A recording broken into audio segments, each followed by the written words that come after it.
What's up, mother rockers?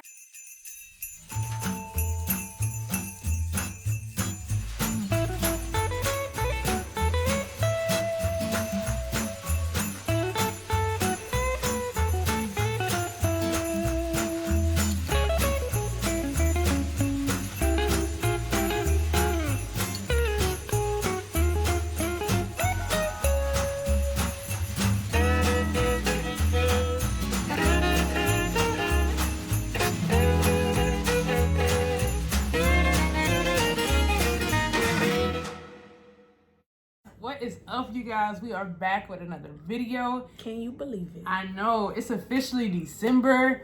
It's crazy. So before we get into the video, it's crazy. So before we get into the video, make sure y'all go ahead, like, comment, share, and subscribe. Make sure you click that notification bell so you'll be notified when we post. So we decided we were gonna do like our version of VLOGMAS, you know. And that just really means it ain't gonna be 25 videos. It ain't gonna be 25 videos. Like, no. We're going, But we're gonna try, keyword try, to put out at least 2 videos a week. And this will hopefully, like, get us motivated to be more consistent. Right. So it might even be more than 2 videos a week. Y'all just gotta turn the notification bell to know. But we're at least gonna put out 2 videos per week until December 24th. Okay? And then, I mean, we'll see where we go from there. So if you're new to our channel, my name is Shireen. Oh, shit. Are you going to say your name? I thought I was waiting for you to say it. I'm Jerry. And we have 2 kids. We are moms of 2. So really, we just want to say... We married. This ain't my sister. This ain't my mama. This ain't my auntie. This ain't my cousin. This is my wife. Let's go ahead and clear that up. This is my wife. We are married. I put a ring on it. She put a ring on me. And oh, get into that. Get into that. Oh. So yeah, so all right, so this video really is just, if you know us, we have, of course y'all know Ava. So we went to the hospital and had Ava August 12th, 2020. We didn't go to the hospital and have her. There was a 9-day stay. You're right. So. It was a long hospital stay. But we ended up having Ava on August 12th, 2020. And I gave birth to Ava on August 12th, 2020. And, I mean, for the most part, she was born really healthy. No issues. She had a belly button issue, which we addressed that in another video. But that cleared up. Y'all gotta excuse Aiden. He on 1,000 today. So we just gonna ignore him until we done with the video. So. But he's okay. He's fine. He's having fun. But Ava was basically, like I said, perfectly fine, and was no like major issues other than her belly button. Yeah, she was early term but full term. So right. She wasn't like a preemie. She was a healthy weight, like no issues besides the belly button. Right. Which she just spent the night in the nursery, which was closed due to COVID, but they had certain babies in there for certain issues. Right. And she was one of those babies. Yeah, she had to go in there because of her belly button. They had to put her under the heat lamp to kind of dry up her belly button. And put some gauze on it and some medication to stop infection if that was the going case. On, right. Yeah. So, that being said, again, she was pretty much healthy. First few weeks, we got her home. First couple of weeks. Like, Shireen was like healing from her C-section on morphine. She stopped taking the morphine because Ava wouldn't even stay awake. She was like, she thought that the morphine was affecting Ava through the milk. And I think that's like one of the moments that I really had mom guilt. I was just like, it's me. Like, am I causing my baby to be asleep like this? Like, and of course I understood because I went through that too. But, my issue was different because on Percocet I couldn't stay awake, so I felt guilty with Aiden. But so I understood, but I was like, listen, you can't be in pain, because then she would be crying and whining, and then I'm taking care of everybody, and she can't really do nothing because she can't move because she in pain. So I was like, you gotta, bruh. Yeah, I think I personally underestimated the C-section, but because I handled it so well. She did, and I mean, like, I feel like a lot of people that I know that had C-sections that I actually was like kind of there for the recovery part, handled it a little too well. So like, I saw Jerry go through a C-section. She handled it like a G. I was walking around the hospital the next day. Yeah, like, and I saw my sister, she had 3 C-sections. And she was handling it like a G, so I'm just like, oh, this about to be a breeze. I don't know why she thought I knew it wasn't going to be a breeze. I knew that. Like, I knew it was still major surgery, but I didn't think it was going to be as hard as it was. Like, because I'm the type of person, like, if you know me, the main reason why I said I never wanted to give birth to a child, me personally, was because of the delivery. I wish you could just knock me out, take the baby out, and let's keep it pushing. So I technically got my wish. Just because I was terrified of pushing. I told her she would rather have a vaginal birth, and she wasn't so sure. I think she knows now. I'm not gonna lie, I don't know if I could have did vaginal either, so we're just gonna skip that part. So we, like, what, she was like 3 months. Ava is about to be 4 months now. She's 3 months, so she was like almost 3 months when we went into the hospital again, because she was literally throwing up everything we fed her. Like, she's completely breastfed. So, I thought it was something I was eating. So I changed my diet completely. I took out all dairy. Well, no, I didn't. I'm not gonna lie. I didn't take out all dairy, but I took out, like, raw dairy. So, like, if it was processed, like, I kept eating cheese, but I just limited it. I didn't eat ice cream, no yogurt, no regular milk. We always have been almond milk people anyway, so that really didn't faze me. I never really eat yogurt, but ice cream was my biggest thing. Like, since I gave birth, she couldn't eat it while she was pregnant. I couldn't eat it while I was pregnant because it just didn't sit well with me. So, I mean, I guess common sense would be it wouldn't sit well with her either after, but it doesn't matter. So I took that out of my diet, and it didn't get any better. So we assumed it was a milk allergy because her brother had a milk allergy. Like, he had severe milk protein allergies. He would projectile vomit and liquid diarrhea. Sorry, but it's true. He couldn't gain weight because of what I was eating. So basically, if I didn't change my whole diet, he had to be on a special formula, which ended up happening anyway. Yeah. So we thought that was going on with her. Right, so we end up changing my whole diet, and when we changed my whole diet, that still didn't work. So we went to the ENT to make sure it was no hernia or anything messed up in her stomach. They said that was fine. They said she was swallowing fine. She didn't need her tongue clipped or anything like that. So we were just like, we thought it was a swallowing issue because they said she might be tongue tied. They said her tongue was a little tight, but it wasn't enough for them to like clip it. Yeah, to do it. So it was just we were like, okay, so we were still at a loss. So the pediatrician ended up giving us a call, and she told us to come on in. So we came in, and they saw firsthand while we were saying something has to be wrong, because she literally screamed the whole hour we were there, unconsolable. Like, the nurses tried to calm her down, the pediatrician tried to calm her down. They literally tried everything. They were like, "Do you hold her like this? Do you burp her?" And we were like, "Yeah, we tried all of that. Like, this, again, if you know us, this isn't our first child. Like, this isn't our second child. This is our third child." So it was just like third child because we raised a foster child, right? Until he was 8 months. Yeah. So that's what I mean, third child. But it was just a lot. Oh. Ava having technical difficulties.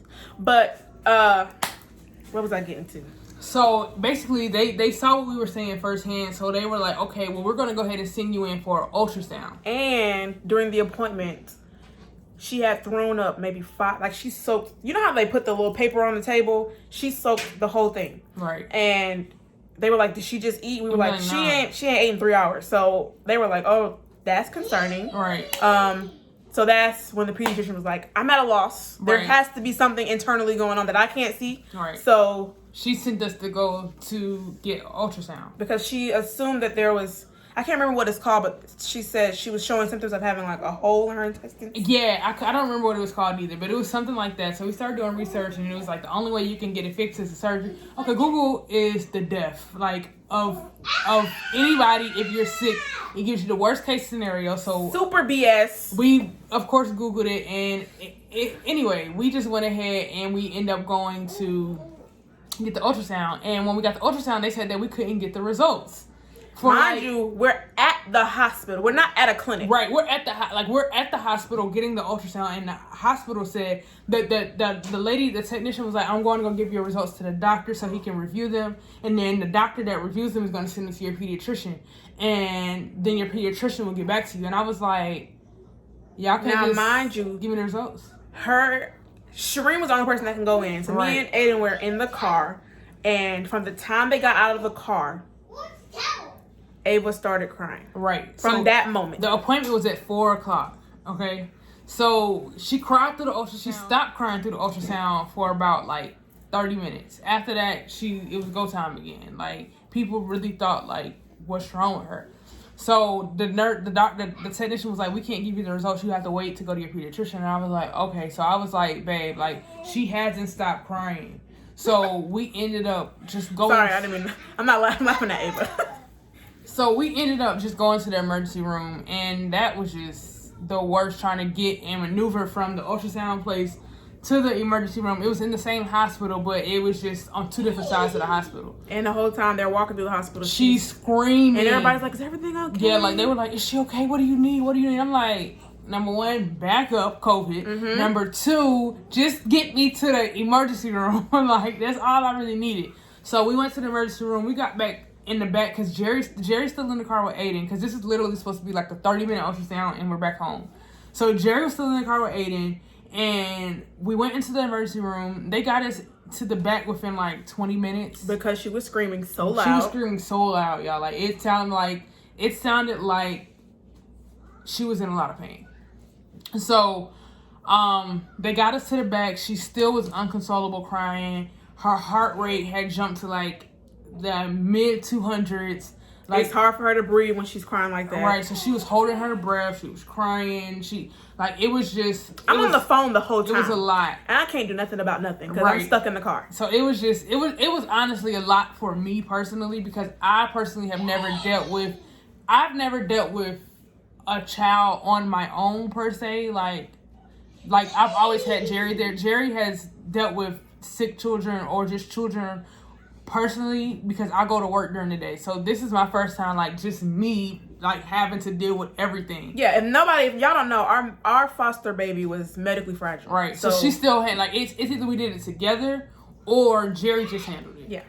So I got in there and I was just explaining everything that was going on. They were asking me all these questions, and this was a black doctor at first, and he was aggy anyway, because he was asking me some off the wall questions, and I was just like, okay, you know, I've tried this, I've tried that. He was like, change your diet. I did that. He was like, okay. So I basically was like, so she's been crying like this nonstop. So he hit me with the, okay, well, I don't think anything's wrong with her, but and I was like, well, I mean, something has to be wrong. They haven't run any test. They didn't do anything. They haven't done anything besides like the vitals. Ultrasound. They did the ultrasound. They looked at the ultrasound and said, okay, it's nothing wrong with her internally on the ultrasound. So this man was like, it ain't nothing wrong with her. They have nurse say, you have to calm her down because her heart rate can't be this high. Yeah, and I was like, okay, all right. So then he hit me with the sit her on top of the dryer when you get home in her car seat. Number one, as a doctor, you shouldn't be telling me to do that, period. I understand that you can do that, but you're not, like, you act like the car seat is just... There are so many stories of babies who have died in their car seat because their airway was blocked. Right. Number one. Number two, what if she fell off? Right. It's so many things. Like, we have like a 2018, 2019 washer and dryer, so we can't sit her on top of it. It don't even vibrate. It don't move. Like, it doesn't vibrate. It don't do nothing. But even if it did... And she would start off because it's like a slant.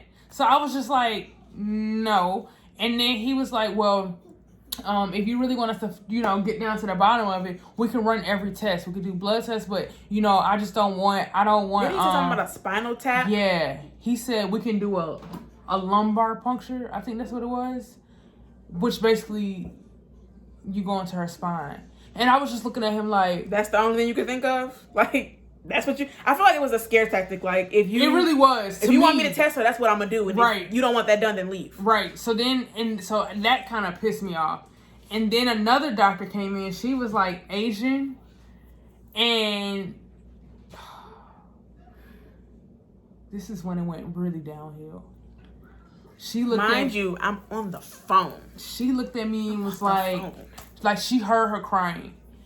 Because she still hadn't calmed down. This is like 6:30. This is like 6:30 now. So at this point, she's been crying for what? 2 hours and 30 minutes. So she looked at me and she was like, do you have help? And I was like, yes. And she was like, where's the dad?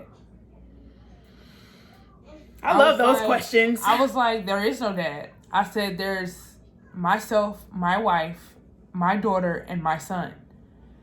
And she was like, okay, so who is that all the help you have? I said, no, I have my parents, I have my wife's parents, I have friends, I have family. And she was like, okay, so this is what I would suggest. I would suggest that you actually go take time alone for yourself and make sure you give her to somebody else, because a crying baby can be very detrimental to you, and we don't want you to end up in the hospital because you hurt her. And I was like, what? And she was like, so has she ever been dropped before? Has she hit her head? Has she fallen off of a changing table? Have you dropped her? And I was like, what? I was like, you don't think that I would have came in, that'd be the first thing I say, hey, she fell off the changing table, or she fell, period? Like, you don't think I would have mentioned that?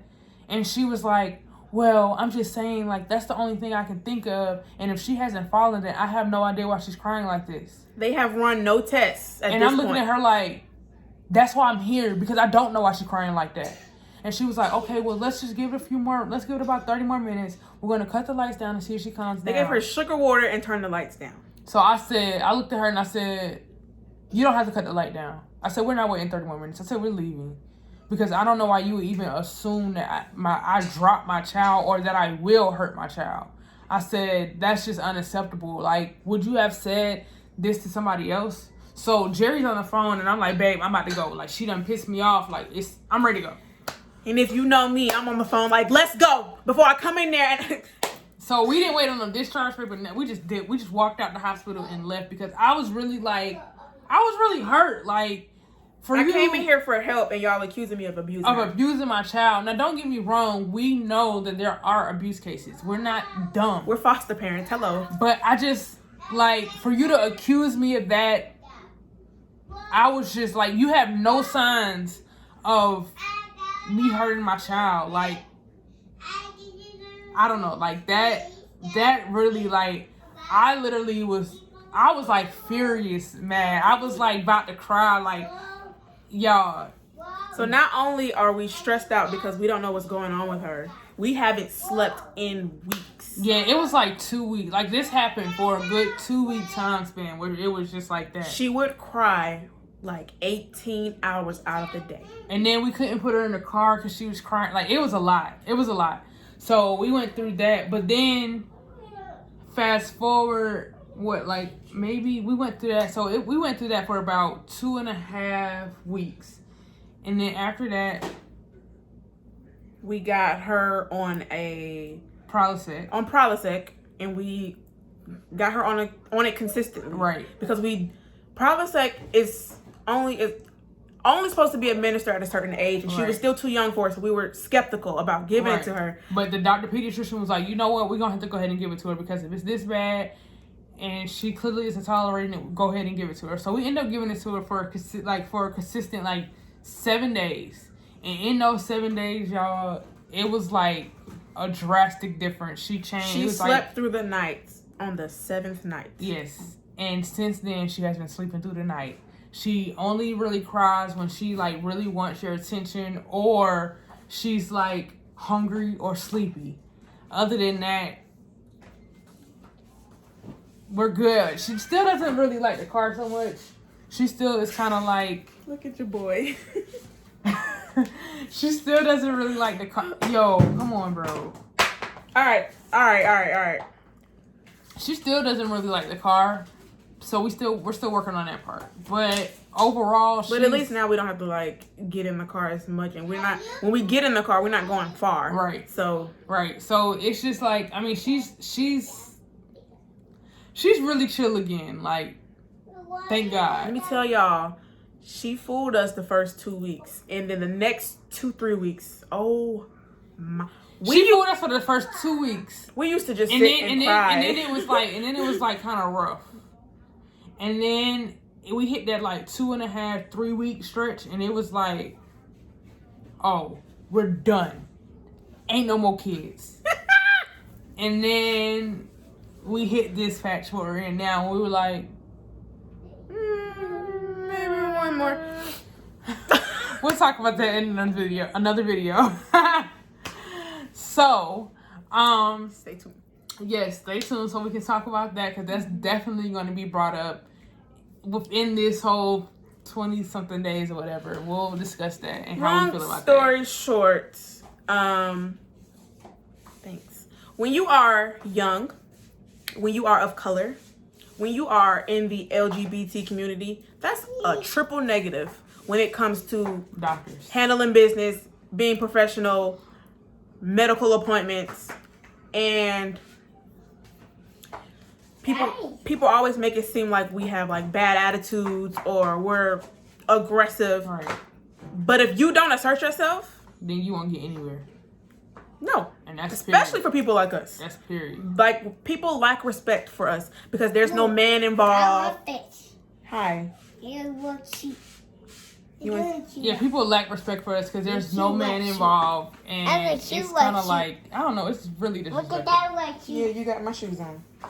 So it's like business doesn't get handled if we don't stand up. Yeah. Like, we always, in the bad part, we always have problems. Right. Always have problems, whether it's returning something at Walmart or handling like a business, anything that requires seriousness, we have an issue. Mm-hmm. Like, it's disgusting though. Mm-hmm. So, because you judge us based off of what you think of us, and you don't even get to know us or hear our concerns before you are chopping our heads off. Right. And it just sucks. But I mean, I guess hopefully the world will change. If not, we ain't changing. So no. But that was our little story time. Mm-hmm. Hopefully y'all like comment below what y'all think. Make sure you again subscribe, and we are definitely going to be coming back with more videos. Welcome to December, y'all. It's officially December. This is the last month of 2020. Because we need to get on something else. We need to get on 2021 and hopefully it's better. So we love you guys so much. Thank you guys so much for watching this video. And we have many more. We have some good ideas, some story times for y'all, some DIY, some cooking videos. Just stay with us. Yeah, stay with us. Make sure y'all watch the videos. Also, we have started a family tradition. Shireen has claimed that she ain't seen no Christmas movies ever in her whole entire life. I've seen some, but just not a lot. So every night until Christmas night, we're going to watch a Christmas movie. So send us some suggestions, because I got a list of kid friendly. I don't want no sex scenes in my Christmas movies. Right. Thank you. So thank y'all for watching. We'll see you guys later on this week. Bye.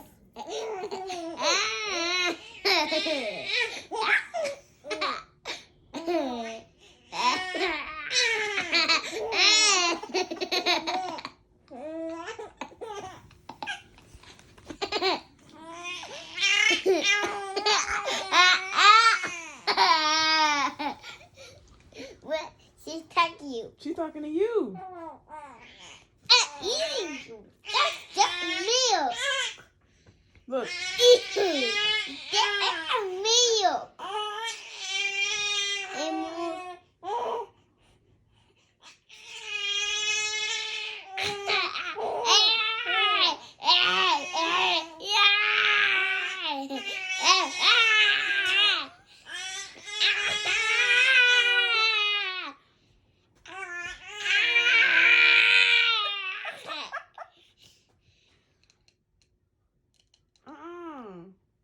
You're gonna break your